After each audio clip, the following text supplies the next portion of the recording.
Hello everyone and a very very good morning to all of you. मैं सभी को Audible visible हूँ? एक बार सभी लोग कमेंट करके बता देंगे कि हाँ जी मैम, आप ऑडिबल और विजिबल हो सभी को। Everyone, yes, I am waiting for your comments. सभी को ऑडिबल विजिबल हूँ मैं? यस, चलिए। तो से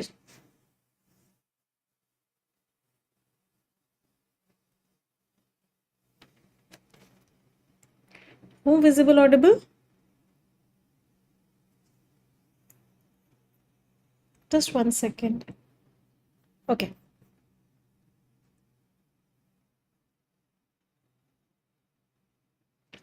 तो स्टार्ट करते हैं आज का सेशन। एक छोटी सी प्रेयर के साथ आज का सेशन स्टार्ट करेंगे। Dear God, dear universe, please help me stay focused. Please help me learn and understand better. Please help me stay away from all the distractions. Please help me maintain a very positive attitude. 30 seconds के लिए सभी लोग अपने मन में सोचेंगे जो आप चाहते हैं। Please think about it for 30 seconds.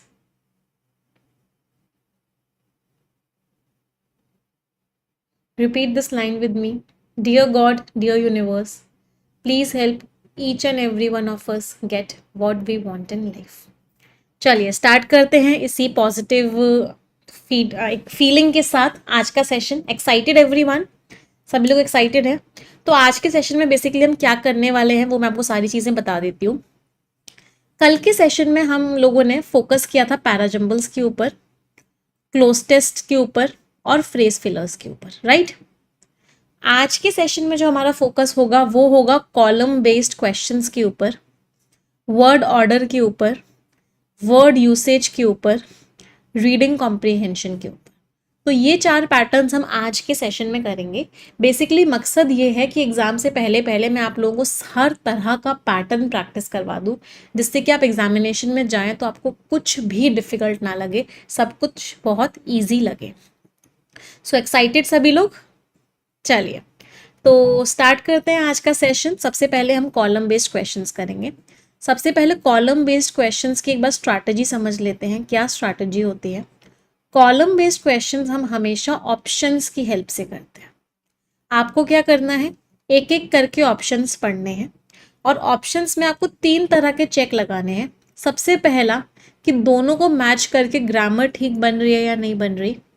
दूसरा, टोन मैच हो रहा है या नहीं हो रहा। और तीसरा, कॉन्टेक्स्ट मैच हो रहा है या नहीं। कॉन्टेक्स्ट का मतलब है सेम टॉपिक की बात हो रही है या नहीं हो रही है। ऐसा तो नहीं कि ताजमहल की बात हो रही है और इंडस सिविलाइजेशन की बात हो रही है।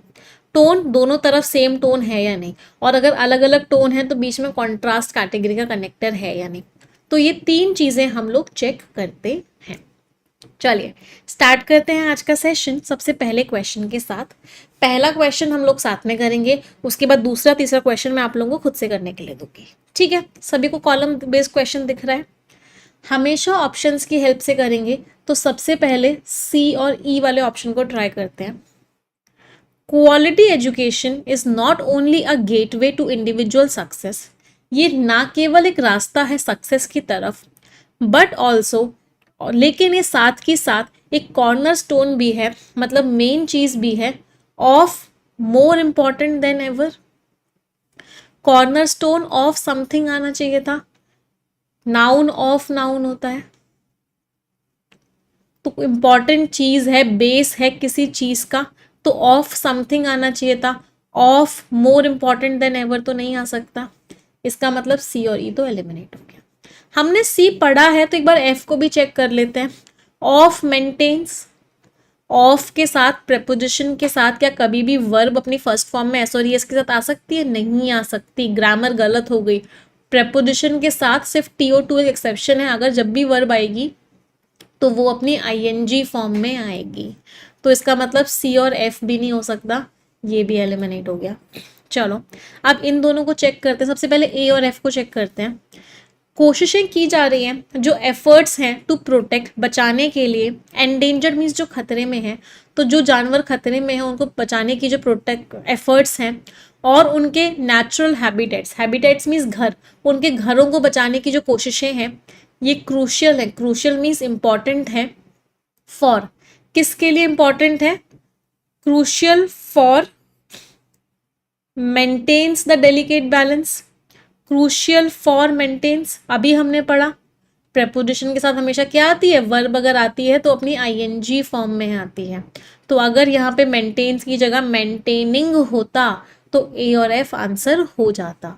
तो ये भी एलिमिनेट हो गया, ये भी एलिमिनेट हो गया। तो सही आंसर क्या है, सही आंसर है option number E, none of this. समझ आया सभी को? कितने सारे पापी हैं, कितने सारे बच्चे सी आंसर मार्क कर रहे थे। क्या हो गया, आप चेक नहीं करते हो? अभी तो कॉन्सेप्ट बताया कि प्रेपोजिशन के साथ अगर वर्ब आती है तो आईएनजी फॉर्म में आती है, तो फॉर मेंटेन्स नहीं हो सकता। हाँ, अगर इस मेंटेन्स की जगह मेंटेनिंग लिखा होता तो ये आंसर हो जाता। क्लियर? चलो अब अगला वाला क्वेश्चन खुद से करेंगे। चलिए ट्राई इट। सभी के पास 1 मिनट का टाइम है, you have 1 minute with you. सभी लोग ट्राई करेंगे।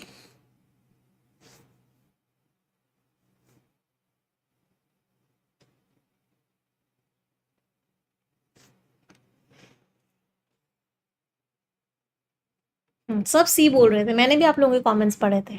अब झूठ मत बोलो। मैंने आप लोगों के कमेंट्स के लिए ना ये टैब को थोड़ा पास रख लेती हूँ, जिससे कि मुझे आपके कमेंट्स दिखते रहे।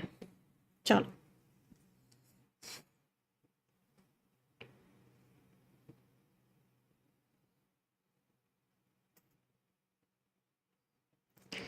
चलिए करते हैं, कितने लोगों का आंसर ठीक निकला देखते हैं। सबसे पहले हमने बी और ई को ट्राई किया।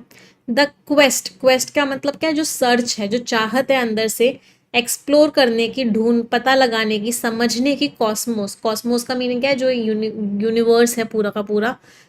नॉट ओनली फ्यूल्स, ना केवल ये हमारी क्यूरियोसिटी को बढ़ाती है, ना केवल हमारे अंदर की जिज्ञासा को बढ़ाती है, बट ऑल्सो ड्राइव्स, लेकिन इस साथ ही साथ साइंटिफिक एडवांसमेंट्स भी लेके आती है, एडवांसमेंट आते हैं।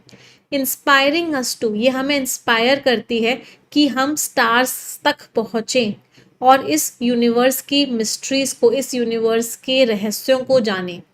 टू के साथ वर्ब की फर्स्ट फॉर्म लगती है, सही है, ग्रामर भी सही है, टोन भी सही है, मैच कर रही है, दोनों में ही पॉजिटिव है, कॉन्टेक्स्ट भी सही है, यूनिवर्स को पहचानने की बात कर रहे हैं, तो बी और ई तो आंसर है। चलो बट बाकी ऑप्शंस भी हैं, तो एक बार बाकी ऑप्शंस को भी चेक कर लेते हैं। ए और ई को चेक किया। In the face of global health challenges, इतने सारे चैलेंजेस को मद्देनजर रखते हुए इंटरनेशनल कोलैबोरेशन, सब मिलजुल के काम करें और सबको इक्विटेबल एक्सेस हो, इक्वल एक्सेस दिया जाए हेल्थ रिसोर्सेज का।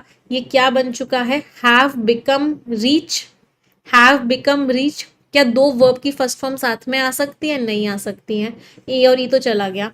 Have become ethical questions about privacy, यहाँ पे तो हेल्थ केयर की बात हो रही थी, यहाँ पे प्राइवेसी, वर्क, पार्शियलिटी की बात हो रही है, अलग अलग टॉपिक के कॉन्सेप्ट मैच, कॉन्टेक्स्ट मैच नहीं किया, तो ये दोनों भी एलिमिनेट हो गए। तो आंसर क्या निकला, answer is option number A. समझ आया कैसे किया? एक बार रिक्वेस्ट करूंगी सभी को, 4000 बच्चे देख रहे हैं बट 4000 लाइक और शेयर अभी तक नहीं हुए हैं। एक बार सभी लोग इस सेशन को लाइक कर देंगे और शेयर कर देंगे, जिससे कि मैक्सिमम बच्चों तक ये सेशन पहुंच जाए। और अगर आप चैनल पे नए हैं तो चैनल को सब्सक्राइब तुरंत की तुरंत कर लेंगे। चलिए अगला क्वेश्चन ट्राई करेंगे, 1 मिनट है सभी के पास।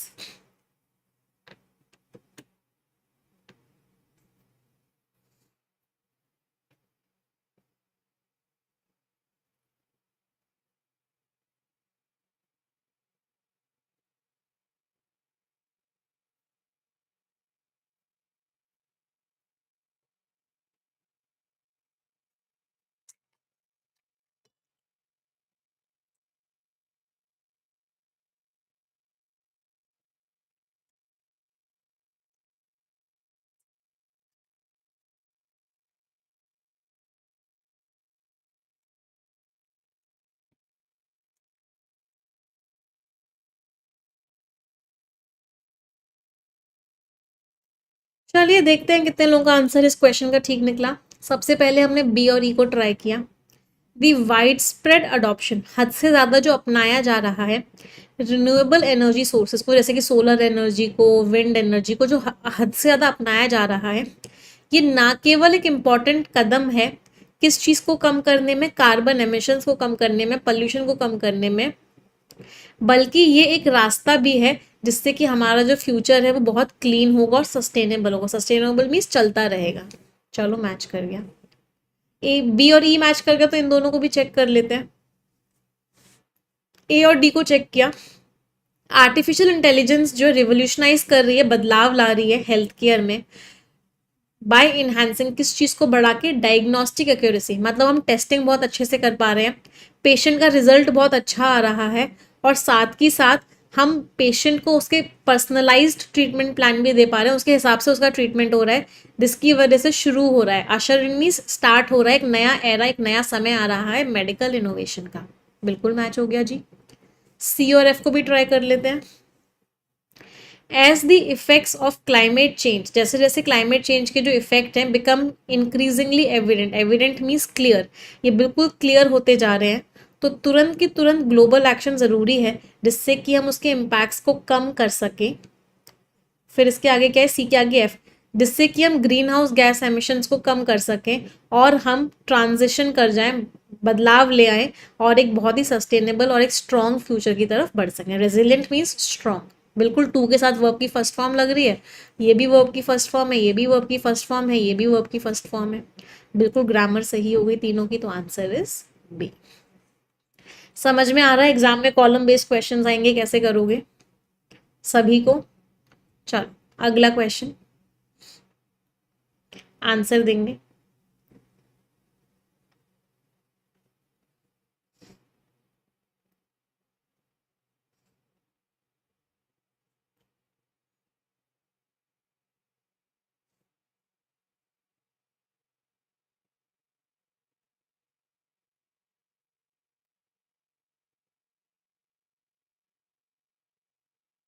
सबका सही निकलना चाहिए।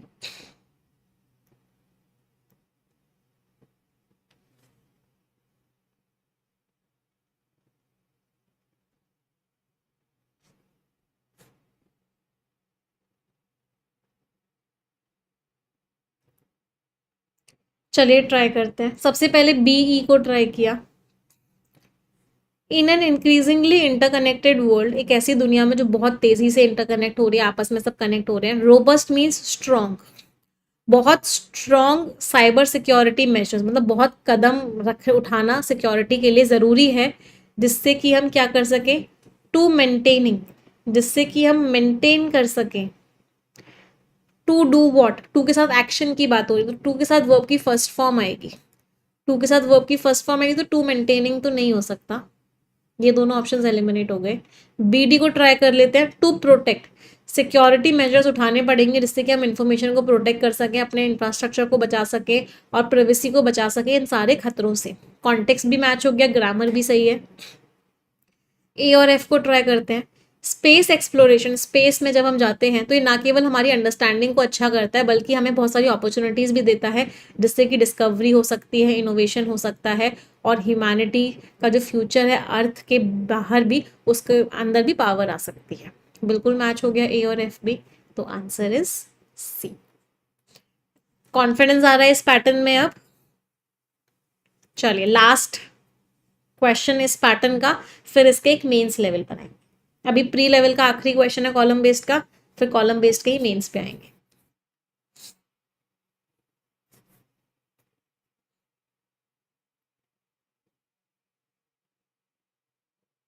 फॉर के आगे बेटा वर्ब की फर्स्ट फॉर्म प्लस आईएनजी भी आ सकता है, फॉर के आगे नाउन भी आ सकता है, फॉर के आगे एडजेक्टिव भी आ सकता है। कॉन्सेप्ट ये है कि अगर वर्ब आती है फॉर के आगे, किसी प्रपोजिशन के आगे, तो अपनी वो आईएनजी फॉर्म में आती है।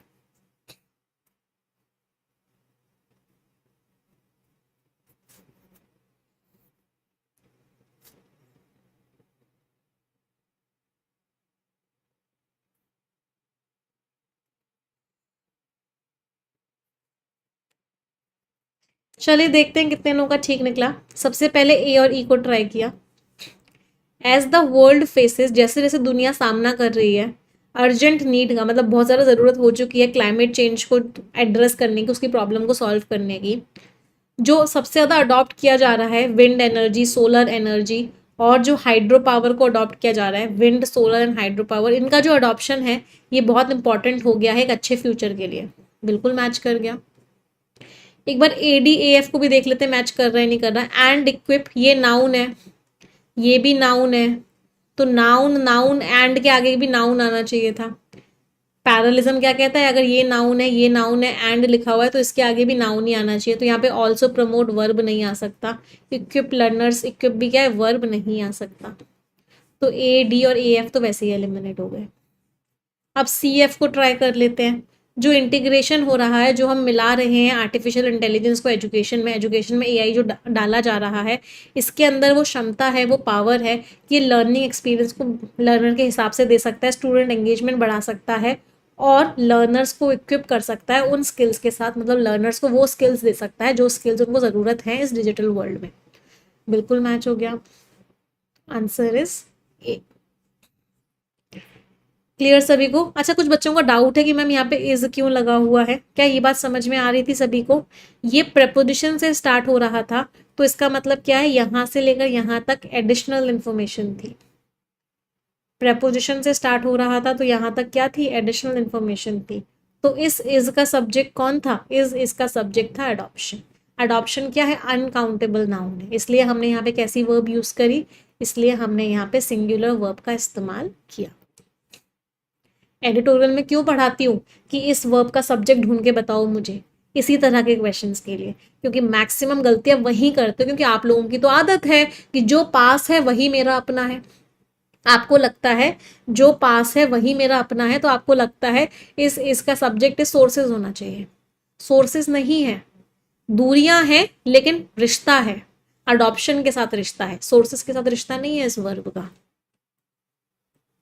चलो, अब आते हैं एक डिफरेंट पैटर्न के। मैं ना आपको हर पैटर्न ऐसे ही करवाऊंगी, एक इजी पैटर्न और एक इजी तो नहीं बोलूंगी मैं, पिछले वाले क्वेश्चंस डिफिकल्ट ही थे, इजी तो नहीं थे। लैंग्वेज थोड़ी हमने डिफिकल्ट रखी थी, बट एक अलग अलग पैटर्न्स करेंगे, है ना। जो मेंस में ज्यादातर पैटर्न आता है वो भी करेंगे, जो प्री में ज्यादातर पैटर्न आता है वो भी करेंगे। चलो, दिख रहा है, इसको बोलते हैं फिलर्स इन कॉलम्स या कॉलम बेस्ड फिलर्स। पहला क्वेश्चन साथ में करते हैं, उसके बाद आगे के क्वेश्चन आप लोग खुद से कर सकते हैं, ठीक है। द ग्रुप, सबसे पहले इनको ना ऑप्शंस की हेल्प से नहीं करते इस तरह के मैच द कॉलम्स को, अदरवाइज टाइम ज्यादा लगता है। The group is seen as a more, इस ग्रुप को देखा जाता है कि ये G7 का कैसा वर्जन है, क्योंकि इसमें डेवलपिंग वर्ल्ड की भी लीडरशिप आ गई और यहाँ पे कोऑपरेशन भी हो रहा है। इसको ना पार्ट ऑफ स्पीच से करते हैं।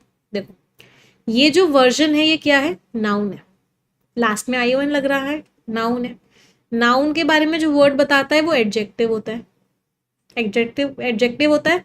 हैमस्ट्रंग, स्ट्रिंग से इसे कंपेयर कर सकते हो। हैमस्ट्रंग मीन्स बंधा हुआ होना, ये वर्ब है, वर्ब की थर्ड फॉर्म है। इगैलिटेरियन, लास्ट में IAN लग रहा है, ये क्या है, एडजेक्टिव है। एग्जाकर्बेट कर देना, दर्दों को और बढ़ा देना, वर्सन कर देना, चीजों को खराब कर देना, ये भी क्या है, वर्ब की सेकेंड फॉर्म भी है, वर्ब की थर्ड फॉर्म भी है। इगैलिटेरियन मीन्स एक तरीके से इक्वल, हैमस्ट्रंग मीन्स रेस्ट्रिक्टेड।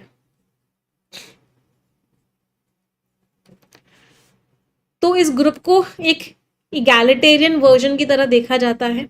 जब प्रेसिडेंसी स्टार्ट हुई थी पिछले दिसंबर में, ये बात बिल्कुल क्लियर थी कि इंडिया जो है क्या होगा, हैमस्ट्रंग होगा बाय सेवरल इवेंट्स, मतलब इंडिया के ऊपर बहुत सारे इवेंट्स का भार आ जाएगा।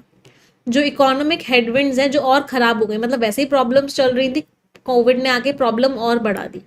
तो यहाँ पे क्या आया, यू आया, PTQSRU, PTQSRU, answer is B. कोई दिक्कत किसी को भी? समझ आया कैसे किया?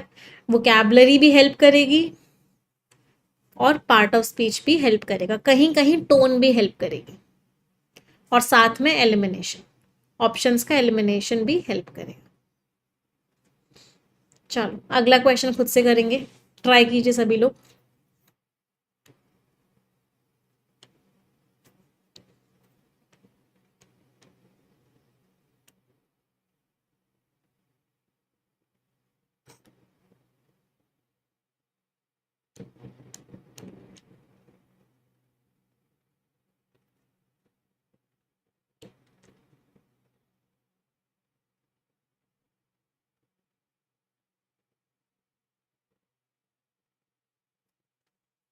Indonesian president Joko Widodo was able to ensure, वो ला पाए कंसेंसस, कंसेंसस मीन्स अग्रीमेंट, एक अग्रीमेंट वो बनवा पाए मॉस्को जाके और कीव जाके, और उन्होंने इंडिया का सपोर्ट भी मांग लिया।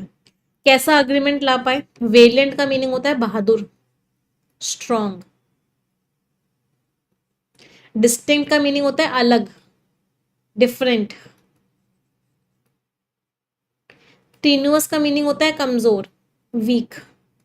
तो अभी नहीं समझ में आया कैसा अग्रीमेंट ला पाए। वैसे हमने इसको एडिटोरियल में पढ़ा था, आप लोगों को याद होगा। टीन्यूअस अग्रीमेंट ला पाए थे, कमजोर अग्रीमेंट ला पाए थे वो। चलो कोई बात नहीं, आगे बढ़ते हैं। इंडिया की जो कोशिशें हैं, किस चीज की इंडिया की कोशिशें हैं? इंडिया की जो कोशिशें हैं to ensure the vitality, vitality means energy. India की जो कोशिशें हैं कि वो G20 प्रोसेस की एनर्जी को मेंटेन कर पाए, हैव बीन। इंडिया की कोशिशें कैसी हैं? अभी भी नहीं समझ आया। अलग भी हो सकती हैं, वेल्थ स्ट्रांग भी हो सकती है, कमजोर तो नहीं हो सकती। तो क्यू और यू तो नहीं हो सकता, क्योंकि यहाँ पे टोन पॉजिटिव है। यहाँ पे टोन कैसी है? पॉजिटिव है। तो क्यू और यू तो नहीं हो सकता, तो ये ऑप्शन तो एलिमिनेट हो गया। चलो, इंटरनली अब कोई क्वेश्चन टोन की हेल्प से हो रहा है। G20 presidency has been marked by a dash effort. G20 की जो प्रेसिडेंसी है उसमें कैसी एफर्ट हुई है जिससे कि डेमोक्रेटाइज किया प्रोसेस को। हमने 60 मीटिंग्स करी 60 शहरों में, हमने प्रोसेस को बहुत अच्छा कर दिया, मतलब फिर से पॉजिटिव टोन है। तो यहाँ पे भी पॉजिटिव टोन आएगी, इसका मतलब यहाँ पे भी पॉजिटिव टोन आएगी, इसका मतलब नेगेटिव टोन वाला वर्ड यहाँ आएगा। इसका मतलब पी और यू का कॉम्बिनेशन होगा। स्ट्रैटेजी समझ में आ रही है? पी और यू का कॉम्बिनेशन होगा, तो ये सारे के सारे एलिमिनेट हो गए। अब क्यू और एस को ट्राई कर लो कि हमारी कोशिशें बहुत स्ट्रांग रही हैं, हमने एक अलग कोशिश की है, तो आंसर इज सी। तीनों के तीनों एडजेक्टिव्स थे, तो इसको हम पार्ट ऑफ स्पीच से नहीं कर सकते थे। क्यों पार्ट ऑफ स्पीच से नहीं कर सकते थे? क्योंकि तीनों एडजेक्टिव्स थे। तो हमने इसको किसकी हेल्प से किया? हमने इसको टोन की हेल्प से किया।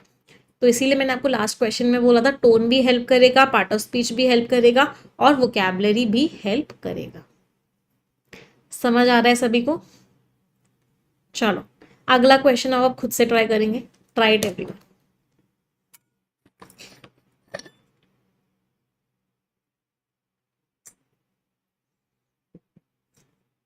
Are you enjoying the session everyone? सभी लोगों को मजा आ रहा है सेशन में, अलग अलग पैटर्न्स करने में?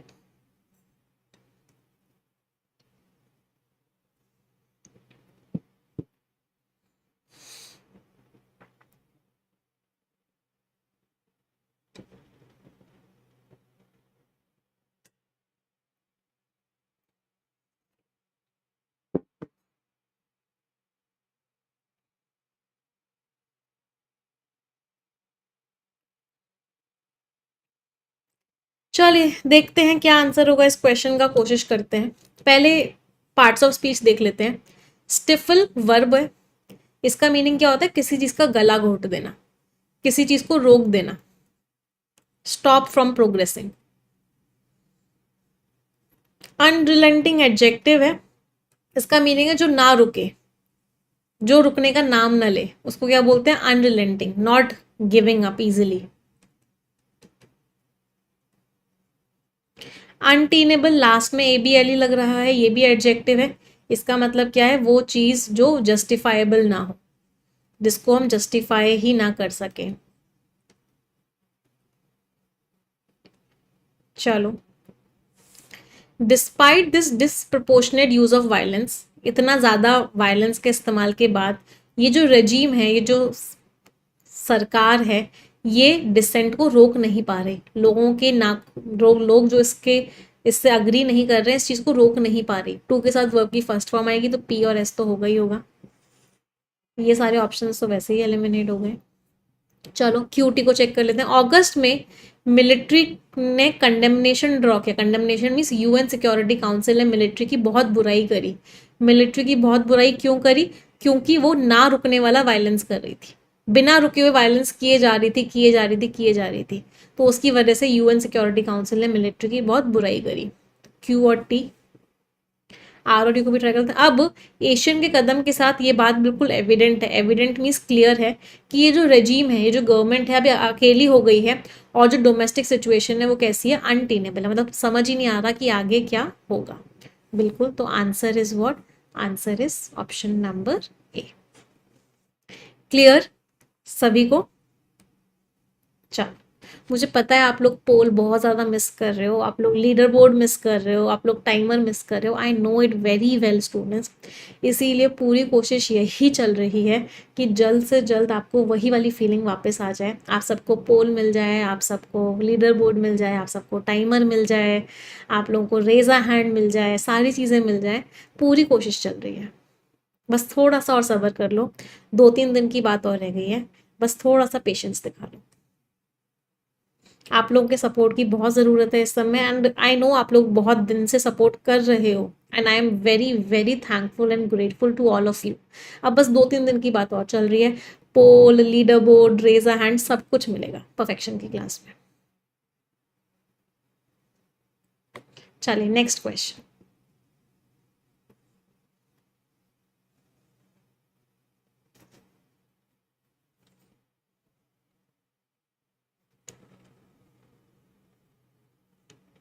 अगले क्वेश्चन का आंसर दीजिए।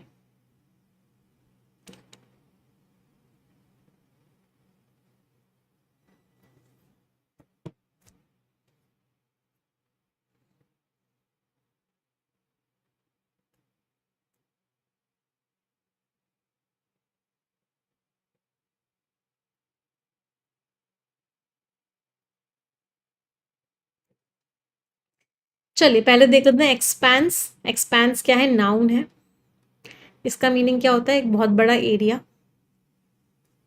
इम्पोजिशन फिर से नाउन है, लास्ट में आई ओ एन लग रहा है, नाउन है। इसका मीनिंग क्या होता है? किसी चीज़ को थोप देना। आपने किसी चीज़ को किसी चीज़ पे थोप दिया, उसको बोलते हैं इम्पोजिशन कर देना। इकोज, इसको हम वर्ब की तरह भी यूज़ करते हैं, इसको हम नाउन की तरह भी यूज़ करते हैं। इसका मीनिंग क्या होता है? जो साउंड है, जो आवाज़ है। चलिए, the cultural dash of Bharat. Bharat की जो कल्चरल क्या है, कभी भी डाउट में नहीं रही।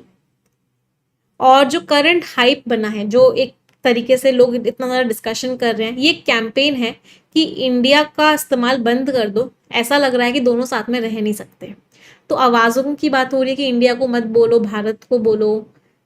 तो बोलने की बात हो रही है, बोलने की बात हो रही है, इसका मतलब यहाँ पे यू आएगा। India, according to this telling, इस चीज़ के हिसाब से इंडिया जो शब्द है वो क्या है? एक फॉरेन इम्पोजिशन है, कि बाहर की कंट्रीज़ ने हमारे ऊपर थोप दिया है कि हम इंडिया ही इंडिया बोलें, और इसलिए अनसूटेबल है नेशनल डिग्निटी के लिए। इसलिए ये शब्द जो है सही नहीं है हम सबके रिस्पेक्ट के लिए, क्योंकि ये बाहर की कंट्रीज़ का थोपा हुआ शब्द है, इम्पोजिशन। लेबरिंग टू, जो हम कोशिश कर रहे हैं कि हम अपने खुद की कंट्री में से फॉरेन चीज़ों को बाहर निकाल दें। इन the expense of this nation, इस पूरी की पूरी कंट्री के एरिया में हम कहीं भी कोई फॉरेन वर्ड का यूज़ ना करें। इस चीज़ की जो कोशिश कर रहे हैं, इसका कोई मकसद नहीं है, ये सिर्फ और सिर्फ लड़ाइयाँ करवा रहा है। तो in the expense of this nation, PUQTRNS। तो answer is option number C. कोई परेशानी? चलो, आखिरी सवाल, नहीं खत्म हो गया ये वाला पैटर्न। क्या क्या स्कोर्स आए सभी के इस पैटर्न में?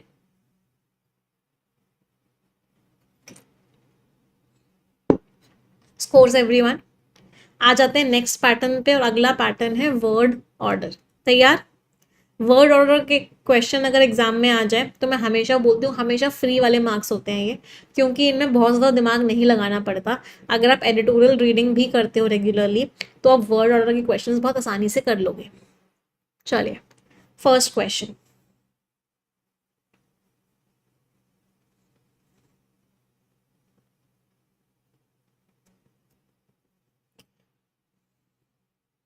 स्कोर्स बताते हुए चलेंगे, और जिन लोगों ने सेशन को लाइक नहीं किया है वो लाइक करते हुए चलेंगे सेशन को। 5,000 बच्चे देख रहे हैं तो 5,000 लाइक्स हो जाने चाहिए। चलिए, इस क्वेश्चन का आंसर बताएंगे सभी लोग।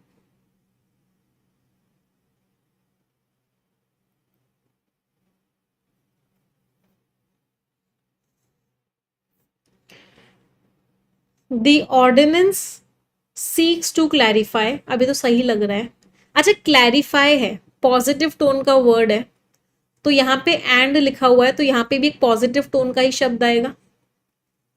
पॉजिटिव टोन का वर्ड है, एंड लिखा हुआ है, तो यहाँ पे भी एक पॉजिटिव टोन का ही शब्द आएगा। तो स्ट्रीमलाइन करना चाह रहा है, इस स्कीम को और स्मूथ करना चाह रहा है, तो सेकेंड वाली पोजिशन पे डी आया। ऑफ एडमिनिस्ट्रेशन ऑफ सर्विसेज, अभी नहीं समझ आया यहाँ पे क्या आएगा, in Delhi which has been a source of confusion, एक नेगेटिव वर्ड है, एंड लगा हुआ है, तो यहाँ पे भी एक नेगेटिव वर्ड ही आएगा, इसका मतलब यहाँ पे कॉन्फ्लिक्ट आएगा, कॉन्फ्लिक्ट मीन्स लड़ाई, तो आखिरी वाली पोजीशन पे बी आएगा, तो यहाँ पे डी आया, यहाँ पे बी आया, ये भी एलिमिनेट हो गया, ये भी और ये भी, तो सही आंसर क्या निकला, सही आंसर आपका बी निकला। स्ट्रीमलाइन का मीनिंग होता है किसी चीज को सही कर देना, स्मूथ बना देना। कितने लोगों का ठीक निकला, स्ट्रैटेजी समझ में आई सभी को? तो ये जो ऑर्डिनेंस आया है, ये जो बिल आया है, ये कोशिश कर रहा है कि एडमिनिस्ट्रेशन ऑफ सर्विस, मतलब उन सर्विसेज को की स्कीम को बहुत क्लियर कर दे, वो प्रॉब्लम जो हमेशा से क्या रही है, लड़ाई का जड़ रही है। अगला क्वेश्चन, अगले क्वेश्चन का आंसर देंगे।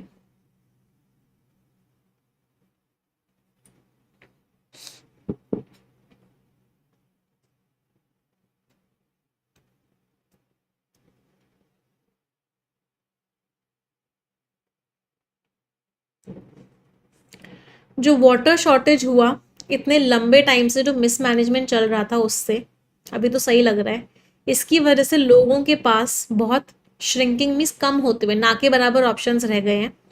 जैसे जैसे टेम्परेचर बढ़ता जा रहा है और गरीबी भी बढ़ती जा रही है, इसकी वजह से जो एसी लगवाना है वो अनअफोर्डेबल हो गया है बहुत सारे लोगों के लिए। तो मैनेजमेंट नहीं हो रहा, ऑप्शंस कम हो गए हैं, टेम्परेचर बढ़ता जा रहा है, गरीबी बढ़ती जा रही है, तो इससे क्या हो रहा है, एसी लगवाना अनअफोर्डेबल हो रहा है। सही लग रहा है, सारे वर्ड्स अपनी जगह सही हैं, तो answer is option number E, no arrangement required. अगला सवाल जवाब देंगे सभी लोग।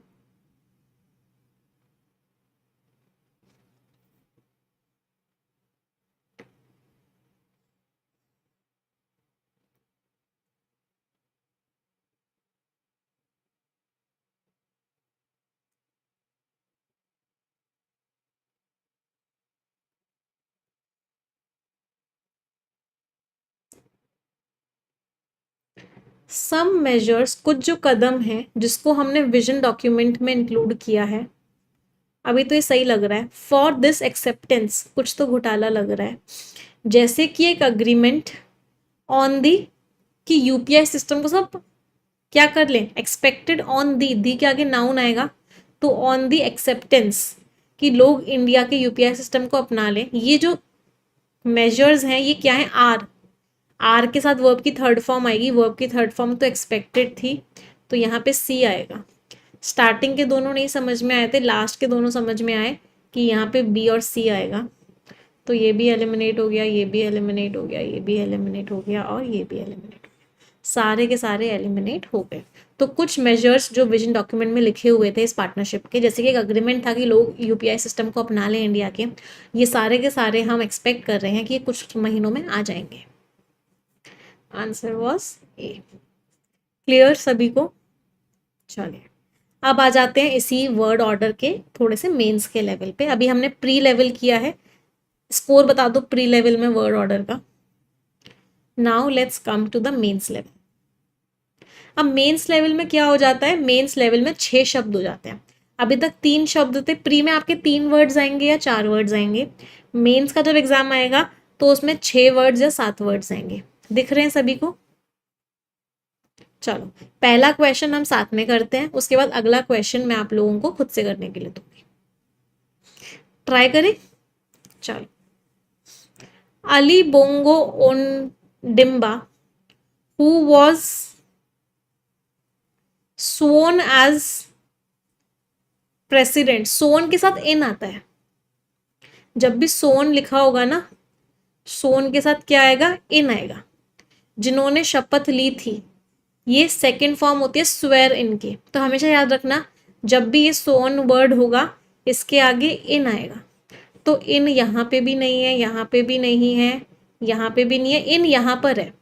तो ये तो क्लियर हो गया, 1 2 3 4 5 6 कि ये जो ए है ये लास्ट होगा, ए लास्ट होगा, तो ये दोनों ऑप्शंस एलिमिनेट हो गए।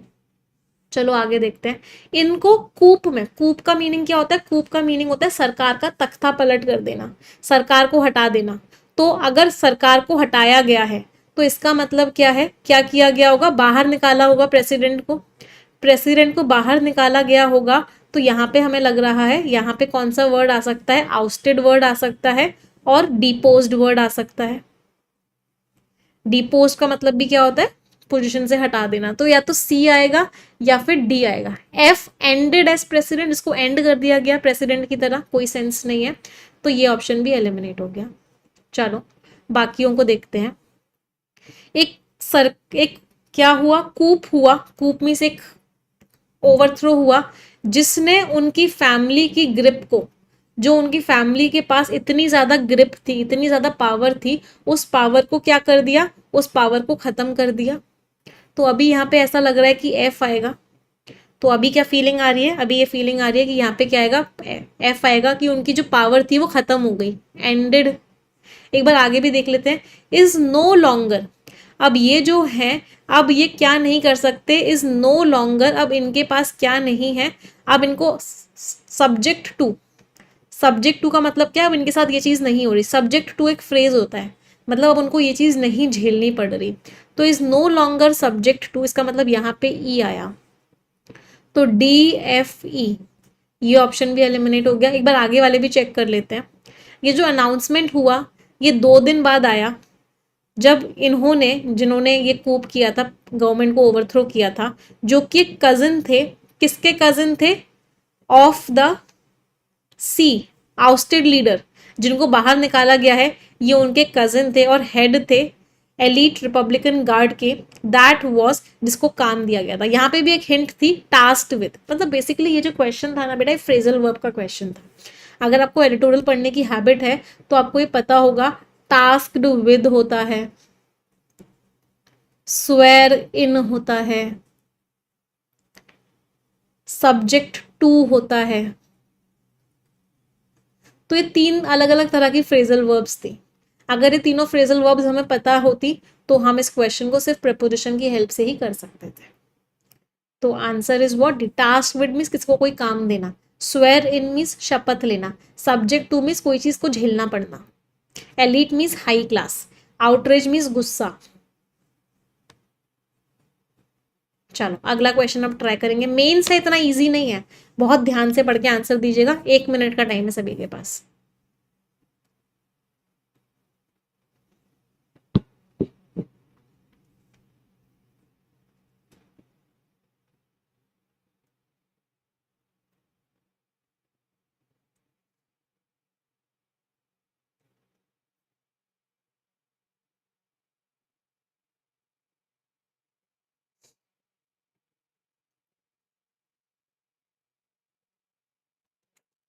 चलो कोशिश करते हैं। न्यामुड गए 4 साल पहले, वो सब कुछ खो बैठी। तो अभी यहाँ पे लग रहा है डी आएगा। 4 साल पहले सब कुछ खो बैठी, जब आर्म्ड मिलिशिया, जब आर्म्ड मिलिट्री के लोग उनके विलेज में तूफान की तरह चले गए, मतलब उनके विलेज में एंटर कर गए।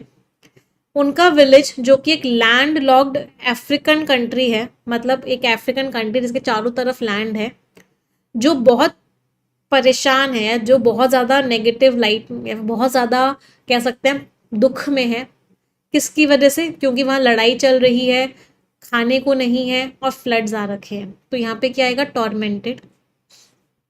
परेशान थी वो, तो उनकी, वो और उनकी फैमिली भाग गए वहां से, इतनी दूर वो भाग गए। फिर वो कहाँ चली गई, 600 माइल्स नॉर्थ चली गई, जहाँ पे उन्होंने काम करना शुरू किया एक क्लीनर की तरह, कैपिटल में खार्टूम के। और फिर वहां से उनकी सेटलमेंट स्टार्ट हुई, वहां से फिर वो सेटल होना स्टार्ट हुई। तो ये तो पूरा ही अरेंज हो गया। तो D C E F B and A. तो answer is option number C. कितने लोगों का ठीक निकला? I hope many of you. जब जिन लोगों के आंसर्स ठीक निकल रहे हैं ना, एक थम्स अप देते हुए चलो, जिससे कि मुझे पता चले कि आप लोगों के आंसर्स ठीक निकल रहे हैं। चलो नेक्स्ट क्वेश्चन।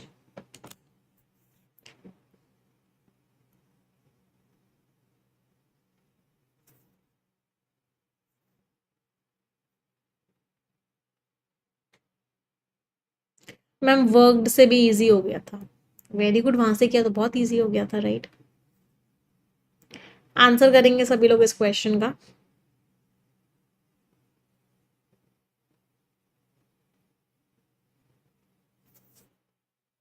टॉर्मेंटेड का मीनिंग होता है बहुत परेशानियों में होना, बहुत कुछ झेलना पड़ना। आंसर दीजिए इस क्वेश्चन का।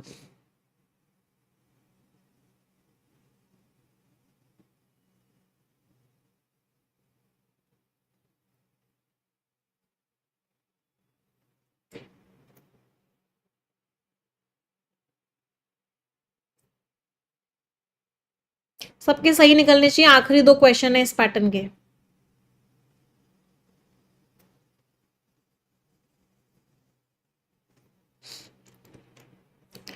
जुडिशियल ट्रिब्यूनल इन नाइजीरिया, एक जो कोर्ट था, उसने वेंसडे को कंफर्म किया, किस चीज को कंफर्म किया, द रिजल्ट्स, की रिजल्ट्स को कंफर्म किया ऑफ अ टेंटेड, टेंटेड का मीनिंग होता है किस जिसकी इमेज खराब हो। तो अभी नहीं समझ आया यहाँ पे क्या आएगा। फेब्रवरी के प्रेसिडेंशियल इलेक्शंस को, जिसकी वजह से जो अफ्रीका की सबसे ज़्यादा पॉपुलेशन वाली कंट्री है वो खतरे में थी। क्यों? क्योंकि इल्ज़ाम लगे गए थे कि वोटिंग अच्छे से नहीं हुई है, और dash the first months in power, अभी भी नहीं समझ आया क्या आएगा। फॉर द, अच्छा, विनर को क्या किया जाता है, डिस्क्वालिफाइड तो नहीं हो सकता, विनर को क्या करते हैं, डिक्लेयर्ड, डिक्लेयर्ड विनर होगा जिसको डिक्लेयर किया गया था विनर को, क्योंकि इलेक्शन की बात हो रही है। तो थर्ड वाली पोजीशन पे समझ में आया, ई आएगा। 4 5 6, थर्ड वाली पोजीशन पे ई समझ में आया। चलो आगे बढ़ते हैं। इन देयर पिटिशंस, उनकी जो अर्जियां थी, जो ओपोनेंट्स थे मिस्टर तिनुबू के, उनके जो दुश्मन थे, उन्होंने क्या बोला, कंटेस्टेड, लड़ाई करी, उन्होंने इस बात को बोला। चलो अभी भी नहीं समझ आया। That he should have been, कि उन्होंने बोला कि भाई उनको क्या कर दो, डिस्क्वालीफाई कर दो। जो दुश्मन है वो क्या बोलेगा, दुश्मन तो यही बोलेगा कि भाई जिसको तुमने जिताया है उसको क्या करो, उसको डिस्क्वालीफाई करो। हैव बीन प्लस वर्ब की थर्ड फॉर्म, तो इसका मतलब क्या है, फिफ्थ पोजिशन पे क्या आया, फिफ्थ पोजिशन पे आया आपका डिस्क्वालीफाइड, कि जो लड़ रहा है उसको डिस्क्वाली, जो जीता है उसको डिस्क्वालीफाई करो रनिंग से ही। क्यों, इलेक्शन लड़ ही नहीं सकता, क्यों, क्योंकि उसकी कैंडिडेसी में जो उसने कह सकते हैं जो फाइल की थी कैंडिडेसी, जो इलेक्शंस के लिए खड़ा हुआ था, उसमें प्रॉब्लम्स थी, इसलिए उसको डिस्क्वालीफाई करो। तो थर्ड पोजीशन पे ई आया, तो ये भी एलिमिनेट हो गया, ये भी एलिमिनेट हो गया, ये भी एलिमिनेट हो गया। फिफ्थ पोजीशन पे सी आया, तो ये भी एलिमिनेट हो गया। तो answer is option number B. बाकी को चेक भी कर सकते हैं कि नाइजीरिया का जो इलेक्टोरल कमीशन है उस वो क्या हो गया, फेल्ड टू, फेल हो गया, कि वो रिजल्ट्स को टाइम पे नहीं दे पाया, जिसकी वजह से फ्रॉड होने के चांसेस बढ़ गए। Answer was B. स्ट्रैटेजी समझ आ रही है सभी को? चलो आखिरी सवाल इस क्वेश्चन, इस पैटर्न का।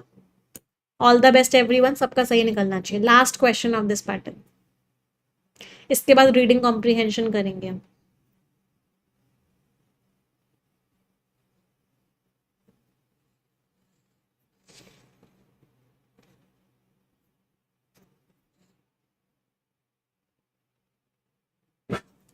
आप इस क्वेश्चन को कीजिए और मुझे 1 मिनट दीजिए।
चलिए देखते हैं कितने लोगों का आंसर ठीक निकला है।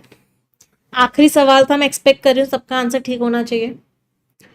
कांग्रेस हैज मैंडेटेड, कांग्रेस ने इस बात को कंपलसरी बना दिया, सब में ही ए लिखा हुआ है तो कोई एलिमिनेशन नहीं हुआ।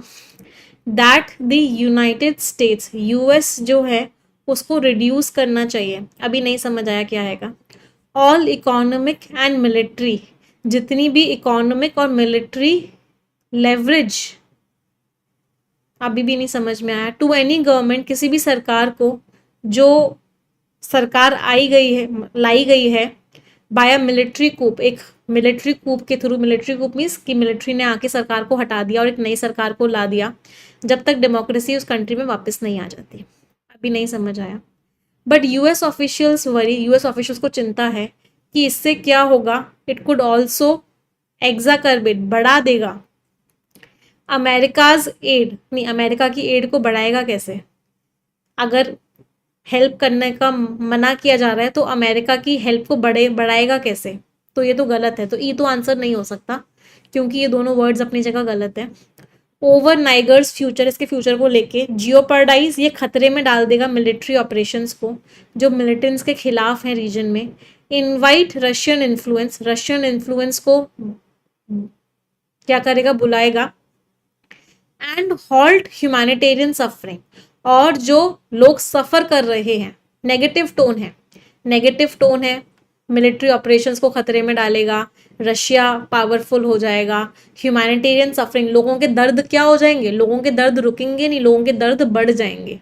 लोगों के दर्द बढ़ जाएंगे तो एक ही वर्ड था बढ़ने वाला, डी, तो इसका मतलब समझ में आया कि लास्ट में डी आएगा। बाकी नहीं समझ में आ रहे थे, बस इतना समझ में आया लास्ट में डी आएगा। क्यों? क्योंकि लोगों के दर्द बढ़ जाएंगे, क्योंकि सारी नेगेटिव बातें हैं, पूरे पैसेज की टोन नेगेटिव है, चिंता वाली बात है, तो यहाँ पे नेगेटिव शब्द ही आएगा। और नेगेटिव शब्द सिर्फ यही था कि दर्द बढ़ जाएंगे। तो लास्ट में डी है, ये भी एलिमिनेट हो गया, ये भी एलिमिनेट हो गया, ये भी एलिमिनेट हो गया। तो आंसर इज ए। एक बार इसको चेक कर लेते हैं। कांग्रेस ने ये चीज़ कंपलसरी बना दी है कि यूनाइटेड स्टेट्स को क्या करना चाहिए, रोक देनी चाहिए, मस्ट हॉल्ट। जितनी भी वो हेल्प कर रहा है, जितनी भी वो हेल्प कर रहा है वो सबकी सब रोक देनी चाहिए। यूएस ऑफिशियल्स को लेकिन चिंता है कि इससे क्या होगा, इससे कोई भी जो अमेरिका को फ़ायदा हो रहा है वो भी कम हो जाएगा फ्यूचर को लेके। और इससे क्या होगा, मिलिट्री ऑपरेशंस खतरे में आ जाएंगे, रशिया इन्फ्लुएंसिंग हो जाएगा और ह्यूमैनिटेरियन सफरिंग और बढ़ जाएगी। कर दिया घोटाला आखिरी सवाल में। इसलिए कहते हैं लास्ट तक पढ़ा करो। अगर लास्ट तक नहीं पढ़ोगे, जल्दी जल्दी में आंसर दोगे तो घोटाला होने के चांसेस ज़्यादा हो जाते हैं। आगे बढ़े, अब आ जाते हैं रीडिंग कॉम्प्रीहेंशन पे। 2 आरसी करेंगे, एक प्री लेवल का आरसी करेंगे और एक मेंस लेवल का आरसी करेंगे। हॉल्ट मीन्स रोक देना, स्टॉप कर देना, ठीक है। चलो, लॉन्ग आरसी है। जब भी लॉन्ग आरसी होता है, पहला स्टेप क्या होता है, फर्स्ट स्टेप इज क्वेश्चंस को पढ़ना। लेवरेज मीन्स फायदा, तो क्वेश्चंस को पढ़िए। कीवर्ड्स मार्क करेंगे सभी लोग, mark the keywords.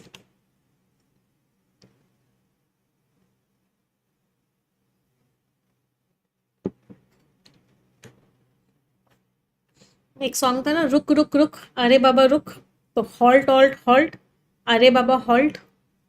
Halt means रुकना। क्या कीवर्ड मिला, सुप्रीम कोर्ट की जो कमेटी है उसने जो इवैल्यूएशन किया हाइड्रो पावर प्रोजेक्ट्स को लेके। चलो अगला क्वेश्चन, इस क्वेश्चन का आंसर मुझे यहीं की यहीं दे दो,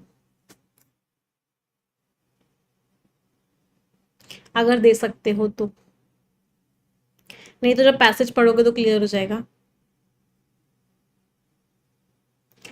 सेंटर का जो लेटेस्ट क्या आया है, अब ये नहीं पता ना सेंटर ने हाँ किया है, सेंटर ने ना किया, सेंटर ने हाँ किया, सेंटर ने ना किया, अभी नहीं पता। तो इसका मतलब क्या है, ये आंसर अभी नहीं दे पाएंगे, जब पैसेज पढ़ेंगे तब समझ में आएगा। अगला क्वेश्चन, कौन सा स्टेटमेंट ट्रू है, अभी नहीं बता सकते, पैसेज पढ़ेंगे तब समझ में आएगा। इस क्वेश्चन का आंसर यहीं की यहीं दे सकते हो, थ्रॉटल कर देना। थ्रॉटल का मीनिंग क्या होता है, गला घोट देना, तो बताओ कौन सा वर्ड है जिसका मीनिंग है गला घोट देना? आराम से बता दोगे, इजी है। इनटेम्परेट, जो कंट्रोल ना कर पाए। डेप्राइव, छीन लेना। अनटाई, खोल देना। स्ट्रैंगल, गला घोट देना। Right answer is D, strangle में सफोकेट कर देना। थ्रॉटल इज गला घोट देना। डेप्राइव मीन्स छीन लेना। इनटेम्परेट तो वैसे भी नहीं हो सकता था, क्यों? क्योंकि थ्रॉटल एक वर्ब है और इनटेम्परेट एक एडजेक्टिव है। हमेशा याद रखना, वर्ब का मीनिंग हमेशा वर्ब होगा, एडजेक्टिव का मीनिंग हमेशा एडजेक्टिव होगा, नाउन का मीनिंग हमेशा नाउन होगा। अगला क्वेश्चन, इसका एंटोनिम बता दो। डेल्यूज। डेल्यूज का मतलब क्या होता है? फ्लड्स, बाढ़। तो एंटोनिम क्या हो गया? ड्रॉट पड़ गया, सूखा पड़ गया। स्वैम्प, टॉरेंट, सबमर्ज, सारे के सारे सिनोनिम्स हैं। बस ये इसलिए नहीं हो सकता क्योंकि ये वर्ब है, जबकि डेल्यूज क्या होता है? नाउन होता है। तो ये इसलिए नहीं हो सकता, ये सिनोनिम्स है। एंटोनिम पूछा था। चलो अगला कीवर्ड मार्क कीजिए।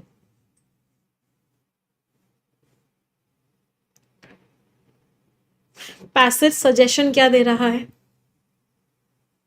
सजेशन कीवर्ड हो गया कि कैसे हम चैलेंजेस को एड्रेस कर सकते हैं।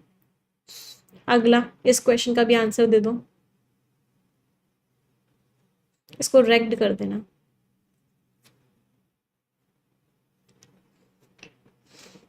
एंटोनिम बताना है, टोन से कर सकते हो।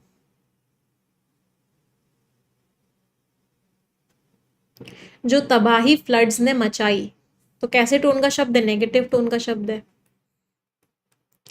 तो एंटोनिम की टोन कैसी होगी? एंटोनिम पॉजिटिव टोन का शब्द होगा। Antonym would be positive tone. अब आइडेंटिफाई कर लो कौन कौन सी पॉजिटिव टोन्स हैं, आराम से बता दोगे कौन कौन सी पॉजिटिव टोन्स हैं। वैंडलाइज, तबाह कर देना। डिफेस्ड, खत्म कर देना। डिमोलिश, ढा देना, तबाह कर देना। सारे के सारे नेगेटिव शब्द हैं। सबका मीनिंग है किसी ना किसी तरीके से कोई चीज़ छीन लेना, तबाह कर देना, डिस्ट्रॉय कर देना, डिस्ट्रक्ट कर देना। प्रिजर्व पॉजिटिव टोन का वर्ड है, प्रोटेक्ट करना किसी चीज़ को। तो एंटोनिम क्या हो गया? डी। Very good. चलो अब आते हैं स्किमिंग पे। रीडिंग मत करना, स्किमिंग करनी है सभी को, ठीक है? यहाँ से लेकर यहाँ तक स्किम कीजिए, 30 सेकेंड्स का टाइम है। Scheme it everyone, you have 30 seconds with you.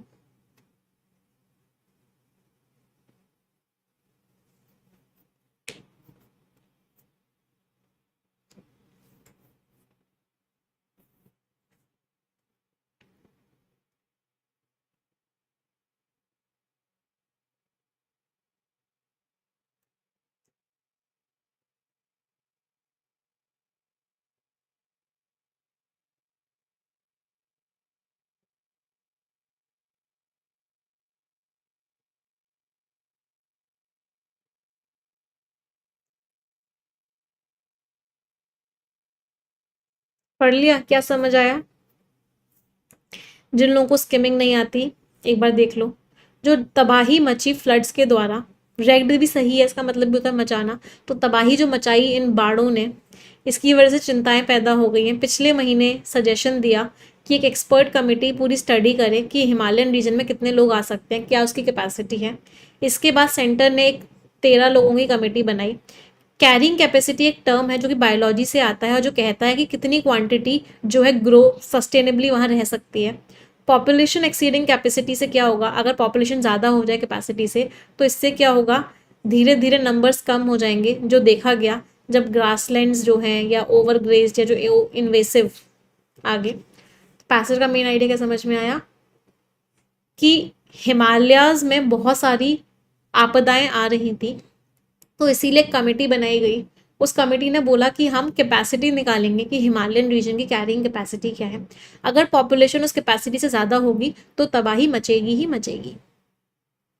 चलो आगे स्किम कीजिए, यहाँ से लेकर यहाँ तक।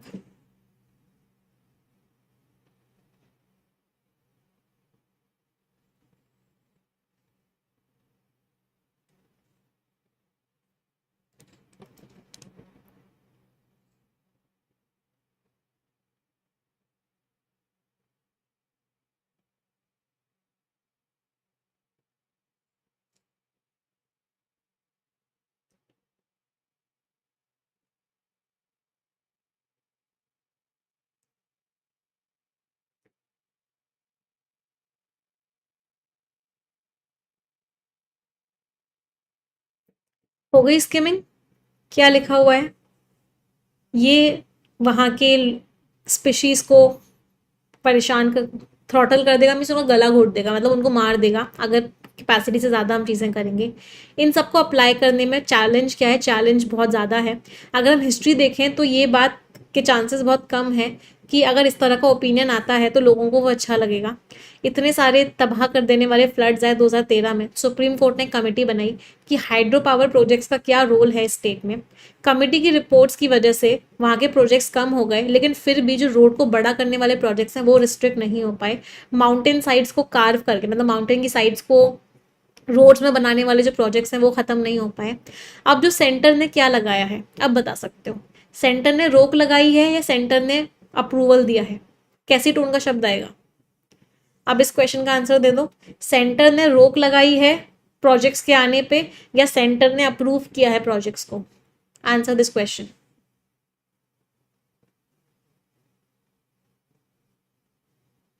सभी लोग आंसर देंगे इस क्वेश्चन का। सेंटर ने रोक लगाई है या सेंटर ने प्रोजेक्ट्स को अप्रूव किया है?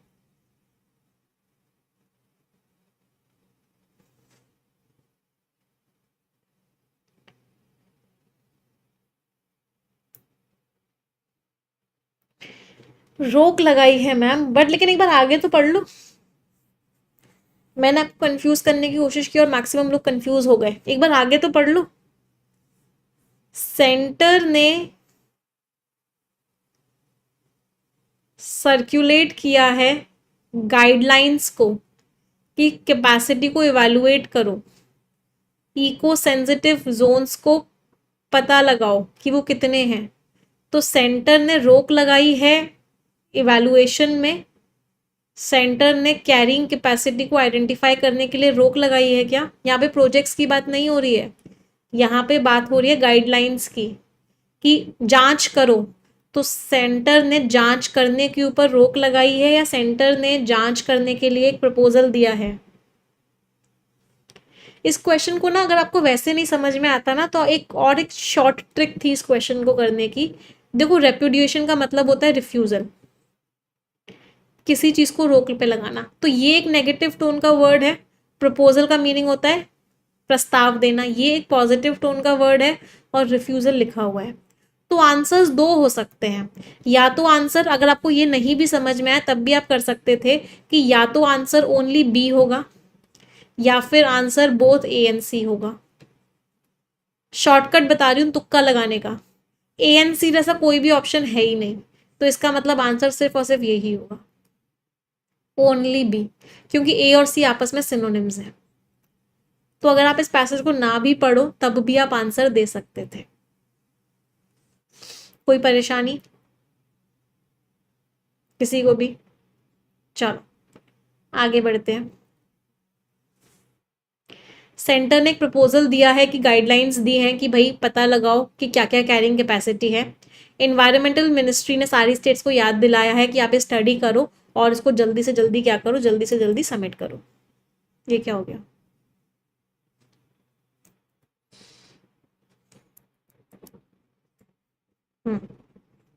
एक सेकेंड, चलिए आगे पढ़ेंगे, नेक्स्ट पैराग्राफ स्किम करेंगे।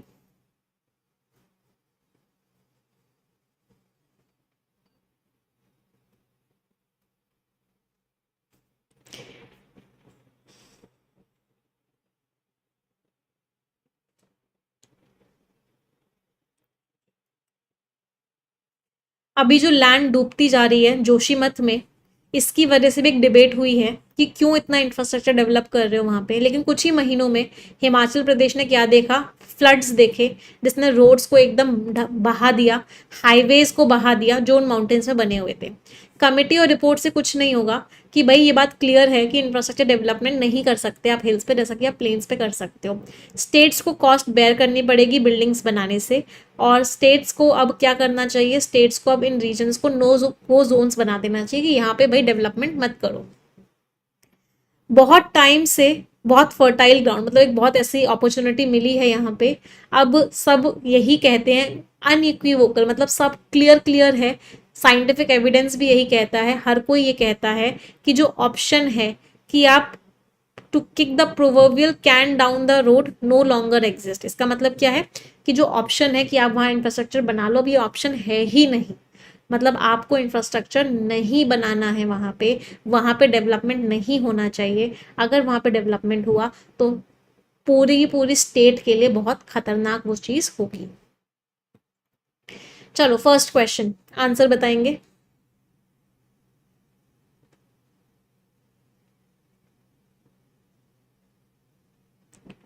सुप्रीम कोर्ट की जो कमेटी थी उसने जो इवैल्यूएशन दिया उसका रिजल्ट क्या निकला? सभी लोगों का ठीक होना चाहिए अगर पैसेज समझ में आया है तो। अप्रूव किया क्या उसने प्रोजेक्ट्स को? नहीं। Road widening projects? नहीं। हाइड्रो पावर प्रोजेक्ट्स की बात हो रही है तो रोड वाइडनिंग प्रोजेक्ट्स का आंसर कैसे दे दोगे? ये इस क्वेश्चन का आंसर ही नहीं है। जो बच्चे बी आंसर बोल रहे हैं सावधान हो जाएं। उसने बोला कि हाइड्रो पावर प्रोजेक्ट रिस्पॉन्सिबल ही नहीं है, गलत। इग्नोर कर दिया गया? नहीं। इसकी वजह से रिडक्शन हुआ प्रोजेक्ट्स में, तो answer is C. Next question ये हमने कर ही लिया। अगला सवाल, कौन कौन सा स्टेटमेंट ट्रू है?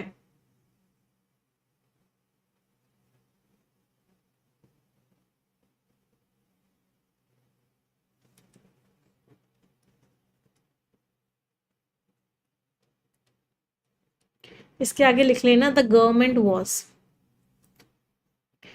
द गवर्नमेंट वॉज आंसर देंगे सभी लोग।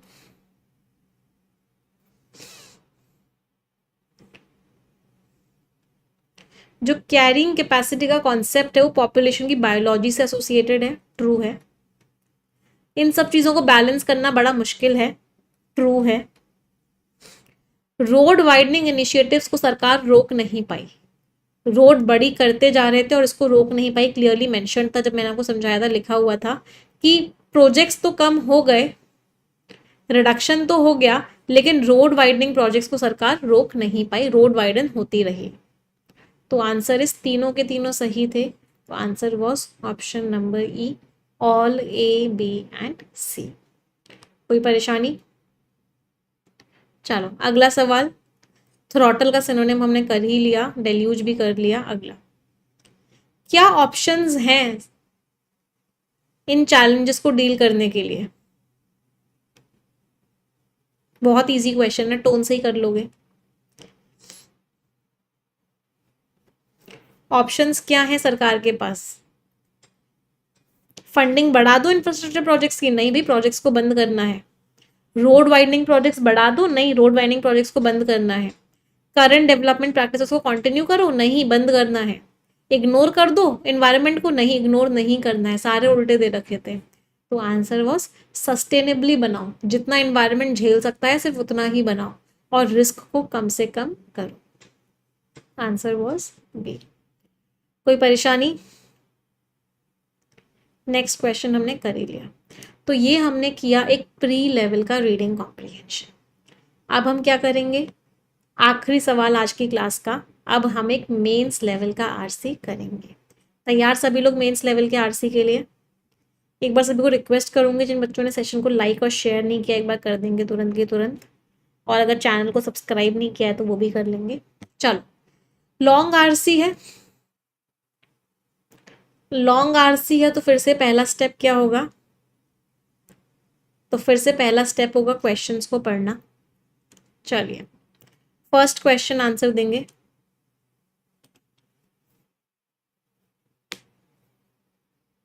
अरेंजमेंट करना है इस क्वेश्चन का। Tell me the answers.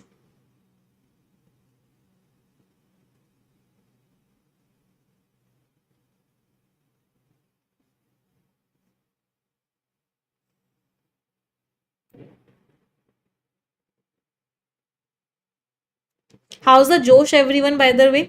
ऐसा तो नहीं 1 घंटा हो गया जोश खत्म हो गया क्वेश्चंस करने का? सभी लोग एंथुजियास्टिक है ना क्लास को लेके? एनर्जी फुल है ना अभी भी?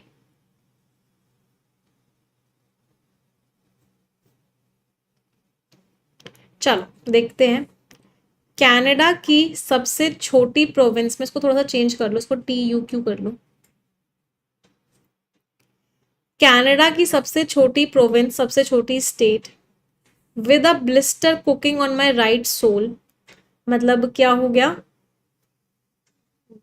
ब्लिस्टर कुकिंग का मतलब क्या? जल गया, और जो ऑथर है वो जल गई।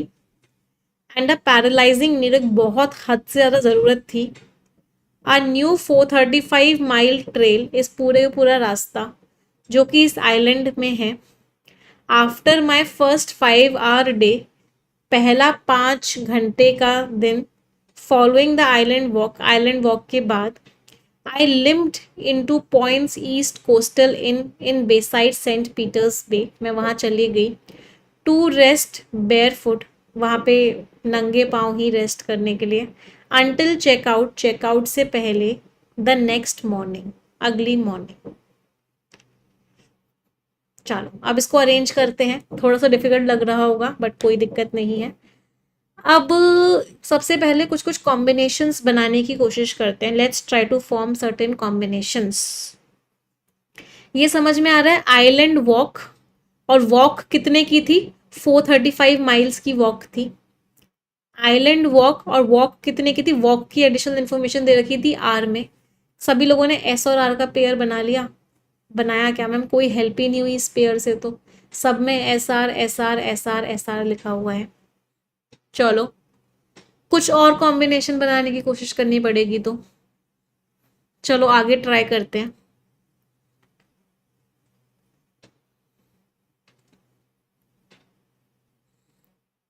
कुछ और, हाँ, कॉम्बिनेशन बनाने की कोशिश करते हैं। नीड टू, बहुत ज़्यादा ज़रूरत थी कि मैं रेस्ट करूं। पैरालाइजिंग नीड टू रेस्ट, ज़रूरत थी मेरे रेस्ट करने की। तो एक जो कॉम्बिनेशन बन रहा था वो क्यू और यू का भी बन रहा था।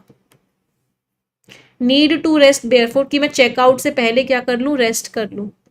क्यू और यू का पेयर बन रहा था, तो ये भी एलिमिनेट हो गया, ये भी एलिमिनेट हो गया, ये भी एलिमिनेट हो गया, ये भी एलिमिनेट हो गया। अब एक बार इसको चेक कर लेते हैं। After my first 5 hour day, मेरा पहले 5 घंटे का दिन के बाद, जो आइलैंड वॉक के बाद था, जब मैं वॉक कर रही थी इस एरिया में, इस आइलैंड में, फिर पी विद अ ब्लिस्टर, और एक बहुत कह सकते हैं छाला सा हो गया था मेरे राइट सोल पे, राइट पैर के सोल पे। और एक बहुत ज़्यादा ज़रूरत थी, किस चीज़ की ज़रूरत थी? कि मैं रेस्ट करूं चेकआउट से पहले। अच्छा, कनाडा स्मॉलेस्ट प्रोविंस यहाँ पे आ गया, इस आइलैंड, ये जो आइलैंड है कनाडा के एरिया में, बिल्कुल मैच कर गया। तो एस आर पी में बताया गया है कहाँ वॉक, कहाँ एरिया है, वो बात की गई है। और टी क्यू और यू में बताया गया है कि ऑथर को रेस्ट की ज़रूरत है। आंसर वॉज सी। एक छोटी सी हिंट थी and that was Q and you. तो इसमें भी अल्टीमेटली हमें किसने मदद करी? ग्रामर ने मदद करी। कोई परेशानी किसी को भी?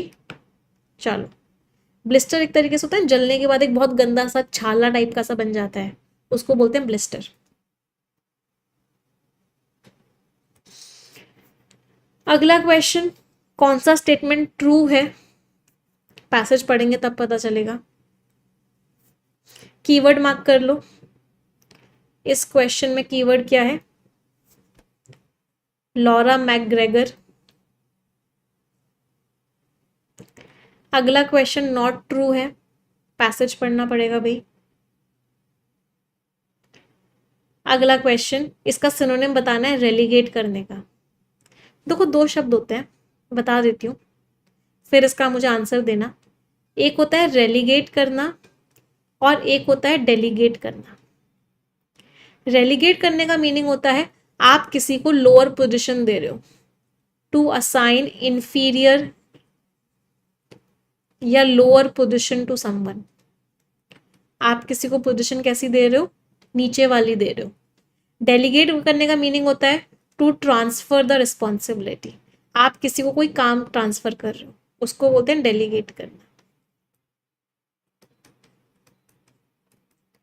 चल आंसर बताओ।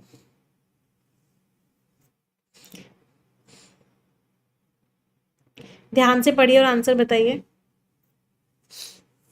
जितने भी ट्रैवल रिलेटेड हैसल्स हैं, जितनी भी ट्रैवल रिलेटेड प्रॉब्लम्स हैं, वो मैंने कहाँ रेलीगेट कर दी, अपनी मेमोरी के ट्रैश बिन में डाल दी, मतलब मैं सब भूल गई। मेमोरी के ट्रैश बिन में डाल देना मतलब मेमोरी से हटा देना।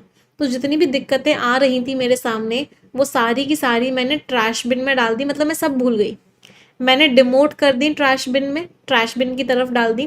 कंसाइन करने का मतलब भी वही होता है, उसको वो जिम्मेदारी दे देना। तो मैंने कंसाइन कर दिया ट्रैश बिन में, मतलब सारी की सारी चीज़ों को अपने ट्रैश बिन में डाल दिया। डेराइड करने का तो मीनिंग होता है किसी की बुराई करना, किसी का मजाक उड़ाना, उसको बोलते हैं डेराइड करना। टू रिडिक्यूल समवन, किसी को मॉक करना, किसी का मजाक उड़ाना, तो ये तो नहीं हो सकता। तो demote and consign, answer is both A and B. इतने सारे लोगों का गलत हो गया। हमेशा पैसेज के हिसाब से आंसर देना होता है बेटा।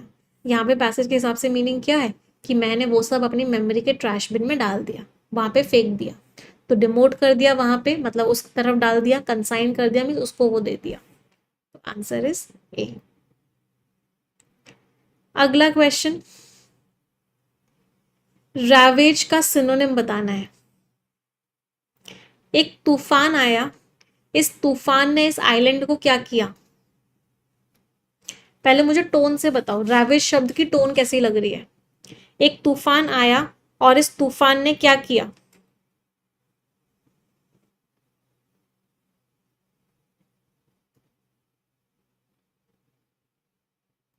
आइलैंड को तबाह कर दिया, डिस्ट्रॉय कर दिया।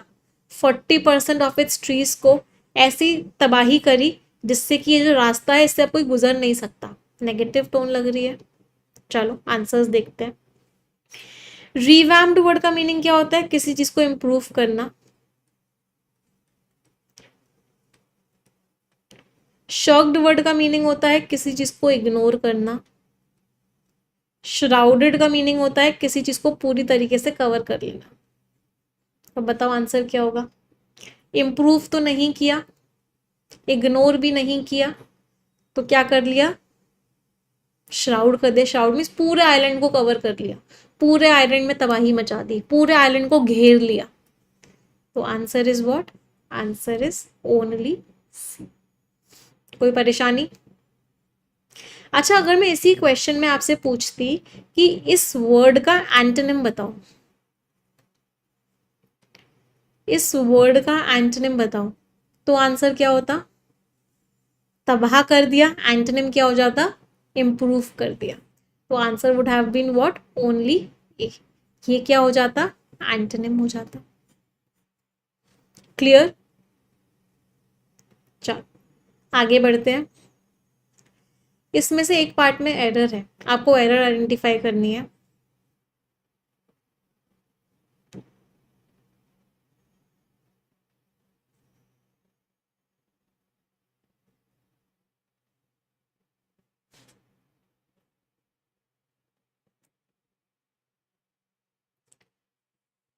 कॉस्ट एस्टिमेट्स जो है फॉर वॉकिंग द ट्रेल, उस रास्ते से गुजरने की जो कॉस्ट है, देखो ये तो प्रेपोजिशन से स्टार्ट हो रहा है, तो ये तो एडिशनल इंफॉर्मेशन है। तो ये जो वर्ब है इसका सब्जेक्ट कौन है? एस्टिमेट्स। वर्ब कैसी है? प्लूरल है। सॉरी, सब्जेक्ट कैसा है? प्लूरल है। जब भी सब्जेक्ट प्लूरल होता है वर्ब की फर्स्ट फॉर्म आती है। सब्जेक्ट सिंगुलर होता तो वर्ब की फर्स्ट फॉर्म में एस और एस आता, सब्जेक्ट प्लूरल है तो वर्ब की फर्स्ट फॉर्म आएगी। तो रेंजेस नहीं, क्या आएगा? रेंज आएगा। तो जो कॉस्ट है वो लगभग $170 एक दिन की, 5,000 से 6,000 डॉलर एक महीने की है, जो पूरा का पूरा ज़रूरत होगी उसको कंप्लीट करने के लिए इस ग्रुप के हिसाब से। तो आंसर वॉज बी। कोई दिक्कत? फ्रॉम और अबाउट साथ में नहीं यूज कर सकते, ऐसा कोई कॉन्सेप्ट नहीं होता है बेटा। फ्रॉम प्रेपोजिशन है यहाँ पे और अबाउट जो है यहाँ पे एडजेक्टिव है। लगभग लगभग, अबाउट का मीनिंग है लगभग लगभग और फ्रॉम का मीनिंग है से। तो लगभग लगभग $170 से इतनी है, 5,000 से 6,000 डॉलर तक है। तो फ्रॉम और अबाउट को देख के जिन लोगों का तुक्का लग गया है वो सिर्फ तुक्का ही है, इसमें कोई एरर नहीं है। एरर सिर्फ और सिर्फ रेंजेस में है। चलो अब आ जाते हैं पैसेज पे। नंबर यूनिट नाउन कहाँ है बेटा? ये नंबर है, ये यूनिट है। आगे कोई नाउन तो है ही नहीं, तो नंबर और यूनिट, यूनिट कैसी है, यूनिट सफिशिएंट है, यूनिट को देख के समझ में आ रहा है किस बात की बात हो रही है, डॉलर्स को देख के समझ में आ रहा है पैसे की बात हो रही है, इसका मतलब यूनिट कैसी है, सफिशिएंट है। जब भी यूनिट सफिशिएंट होती है कैसी आती है, प्लूरल आती है, तो इसलिए यहाँ पे प्लूरल है। 120 रूल्स ऑफ ग्रामर देख लो अच्छे से एक बार। चलो अब स्किम करेंगे पैसेज को, यहां से लेकर यहां तक स्किम कीजिए।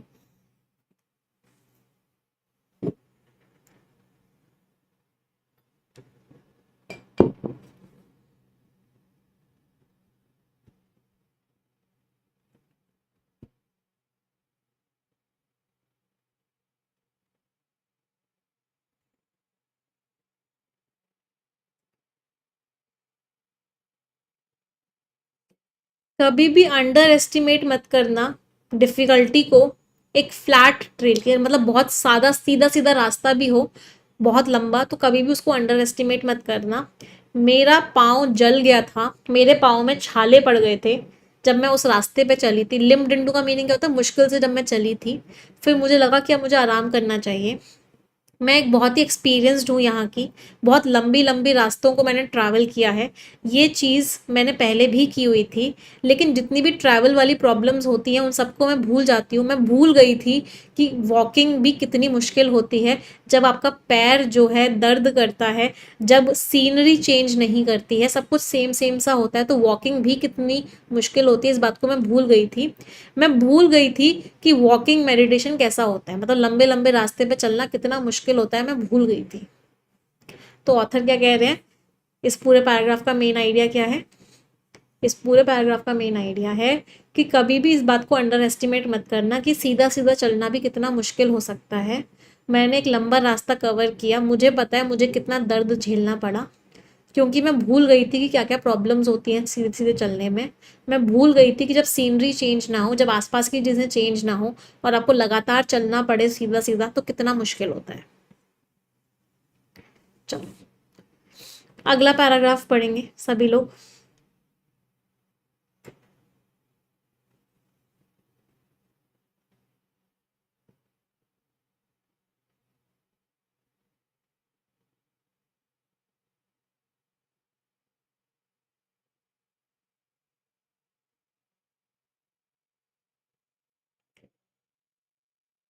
फिर क्या ऑथर ने बोला, स्किमिंग कर रहे, हम रीडिंग नहीं कर रहे, ऊपर ऊपर से पढ़ रहे हैं।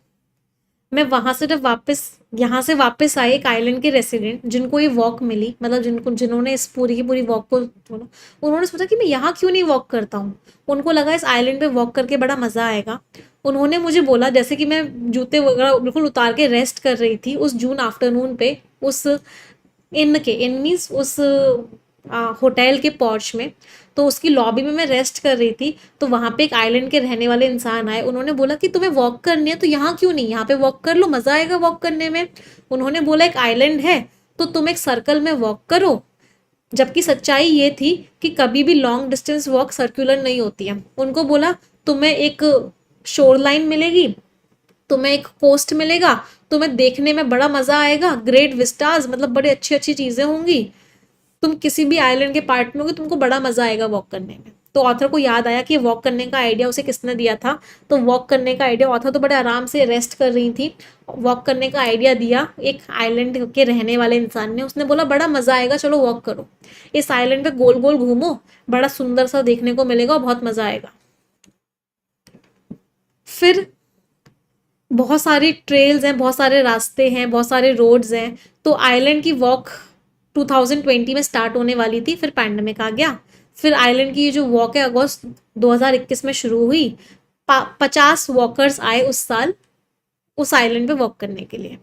फिर 2022 में एक तूफान आया जिसने उस आइलैंड को तबाह कर दिया, जिसकी वजह से इतने सारे पेड़ तबाह हो गए, जिसकी वजह से वो जो रास्ता था वो अब गुजरने लायक भी नहीं था, मतलब उस रास्ते में पास करना बड़ा मुश्किल था। इस साल 300 लोगों ने रजिस्टर किया है उस वॉक की वेबसाइट पे कि हम वॉक करेंगे। चैलेंज ये नहीं है कि ये बहुत सारे लोग हैं और आप जो है रूरल एरियाज में जा रहे हो। मिस्टर गुप्तिल ने ये बोला, उन्होंने बोला कि जो आधा जो रास्ता है उस पॉइंट का, उस सेक्शन का, जो कि 12 से 15 मील्स अपार्ट है, मतलब वो पॉइंट्स इतनी इतनी दूर हैं, उसमें रहने का कुछ भी नहीं है, मतलब अकोमोडेशंस नहीं है रहने वाले। उनको लगता है कि आगे आने वाले टाइम में चेंज आ जाएगा। नेक्स्ट पैराग्राफ स्किम करेंगे।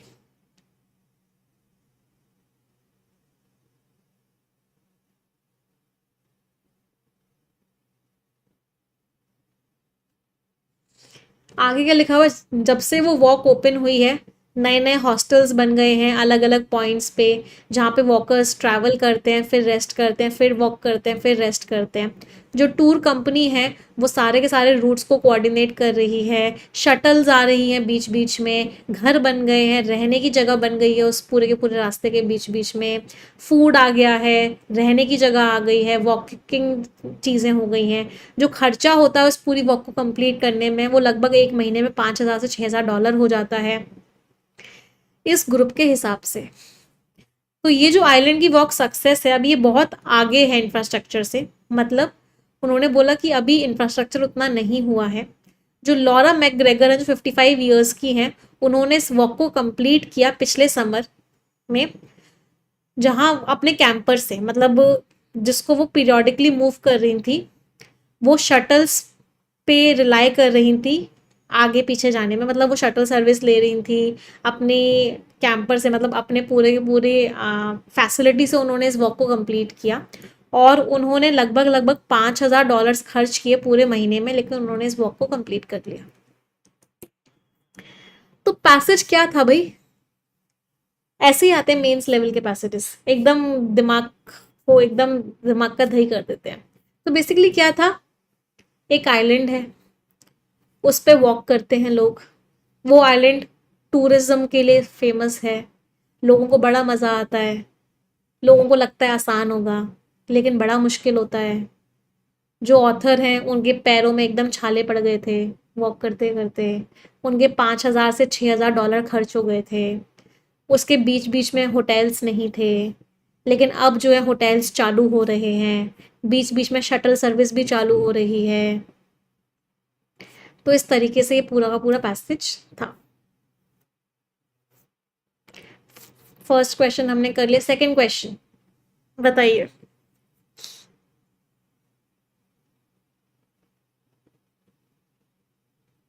सबका सही निकलना चाहिए पैसेज, और कर लोगे आराम से, कोई दिक्कत नहीं है, इजी है क्वेश्चंस।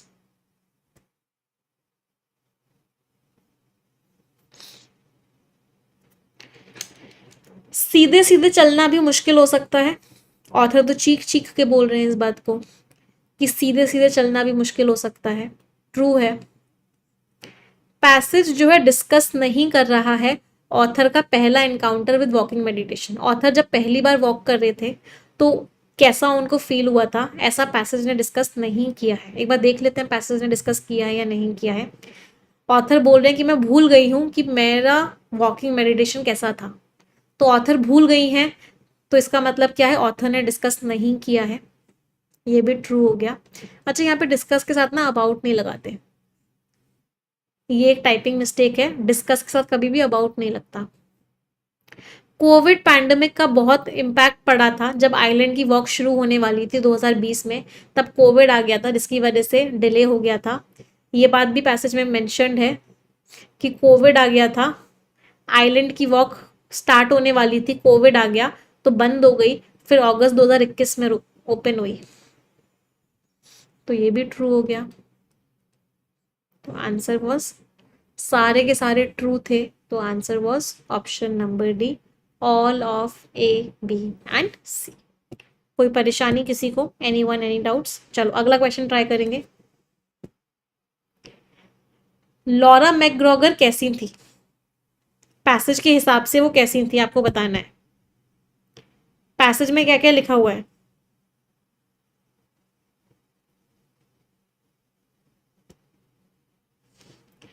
उन्होंने इतने पैसे खर्च किए, उनके पास एक कैंपर था, कैंपर में से एक टेंट था, वो टेंट में जाके रहती थी, थोड़ा सा वॉक करती थी, फिर शटल सर्विस से वापस आ जाती थी, उस टेंट में रहती थी, फिर थोड़ा सा वॉक करती थी, फिर शटल सर्विस से वापस आ जाती थी, ऐसे करके उन्होंने अपनी पूरी वॉक कंप्लीट करी उस आइलैंड की।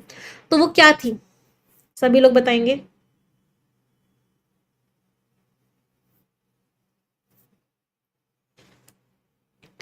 रिसोर्सफुल थी भाई, सामान तो था उनके पास, पैसे वाली थी, $5,000 खर्च कर दिए उन्होंने। साथ के साथ उनके पास एक कैंपर भी था, एक टेंट सर उन्होंने अपना खुद का रहने का इंतजाम कर लिया था। तो रिसोर्सफुल तो थी। एडवेंचरस थी, बिल्कुल एडवेंचरस थी भाई। इतने दूर के आइलैंड पे वॉक करने गई थी वो, जहाँ पे कोई होटल नहीं था, कोई सर्विस नहीं थी। अपनी खुद की सर्विस, अपनी खुद का कैंपर लेके गई थी। एडवेंचरस भी थी। टेनेशियस थी, टेनेशियस मीन्स डिटरमाइंड, कि इस काम को तो पूरा करके ही लौटूंगी। और उन्होंने उस वॉक को पूरा भी किया। इतनी मुश्किलें आई, इतना सब कुछ हुआ, लेकिन उन्होंने उस वॉक को पूरा किया, कंप्लीट किया। पैसेज में लिखा हुआ था कि उन्होंने कंप्लीट वॉक करी, और वो भी इतनी गर्मी में, समर में।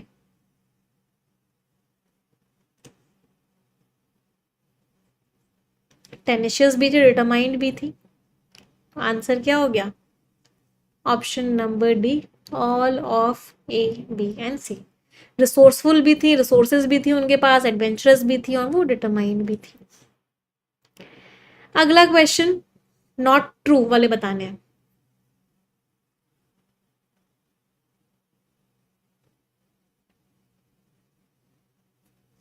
कौन कौन से स्टेटमेंट्स ट्रू नहीं है?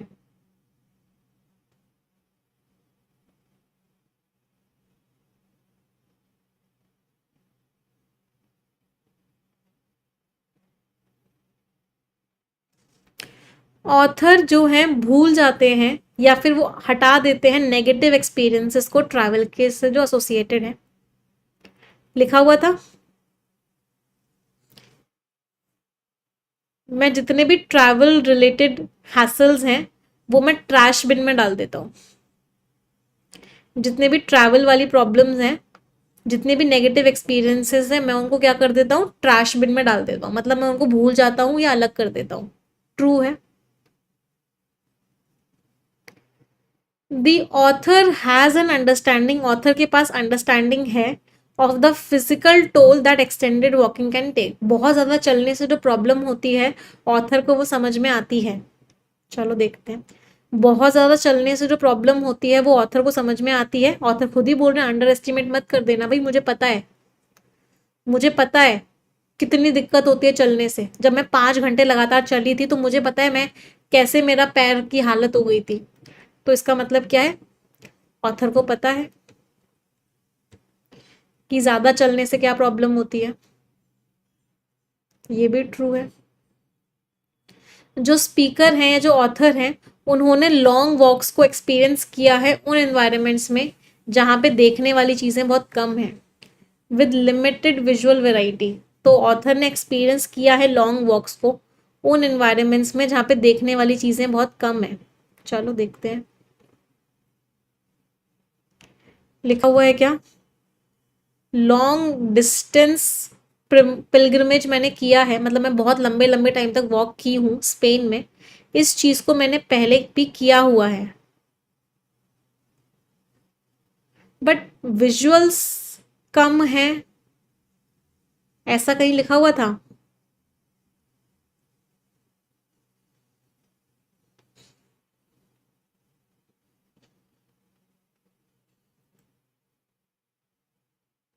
हमने पढ़ा तो था ना कि देखने की चीजें कुछ होती नहीं है तो वहां पे चलना बड़ा मुश्किल होता है, ऐसा ऑथर ने बोला है। हाँ, scenery barely changes, scenery change ही नहीं होती। मैं भूल चुकी हूँ कि कैसे आपके पैर दर्द करते हैं, कैसे सीनरी जो है। थ्रॉप का मीनिंग क्या होता है? तेज तेज धड़कना, पैर जैसे ऐसे धड़कने लगे तो उसको बोलते हैं थ्रॉप करना। सीनरी ना के बराबर चेंज होती है पूरे के पूरे दिन में। ये भी ट्रू ही है। मैं इस चीज को पहले कर चुकी हूँ, ऑथर बोल रहे हैं। This is also true. Speaker ने एक्सपीरियंस की है लॉन्ग वॉक्स ऐसे एनवायरनमेंट में, दिस इज ऑल्सो ट्रू। सारे के सारे ट्रू हैं। हाँ, तो इसमें ना नन ऑफ होना चाहिए answer, none of A B and C. इसको ठीक कर लेना। Answer is none of A B and C. कोई भी आंसर नहीं है, सारे के सारे ट्रू हैं। यस, ये हमने कर ही लिया, ये हमने कर ही लिया, ये हमने किया। मजा आया आज की क्लास में? Did you enjoy today session everyone?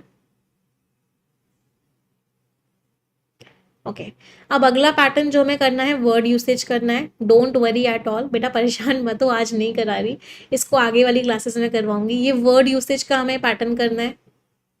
Word usage के 2-3 पैटर्न्स हैं, वो सारे के सारे करने हैं अभी। फ्रेज फिलर्स करने हैं और काफ़ी सारे पैटर्न्स और करेंगे। तो अब हम मिलेंगे 1:30 की क्लास में।